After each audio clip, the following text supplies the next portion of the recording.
Дали ти или некој што го познаваш имал искуство со породилно отсуство?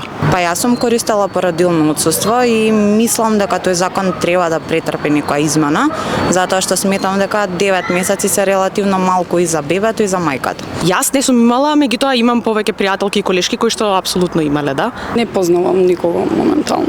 Дали имаш идеја за како би требало да се промени тој закон? Јас сум голем фан на скандинавскиот модел, каде што породилното отсуство е многу подолго, значи трае 2 години и може да се подели помеѓу двата брачни партнера и дозволува и мажот да биде еднакво вклучен во првите денови од животот на детето и исто така не го остава целиот товар на жената, да мора да балансира кариерата и одгледувањето на деца. Најмалку треба да е 1 година отсуството на мајката, додека дојдеме до некоја си добра фаза на бебето да може да биде посамостојно од мајката и да се регулира секако и процесот со градинките. Бебето не е доволно возрасно да биде одвоено од мајката на толку мали месеци. И мајката дали се осеќа премна да оди на работа.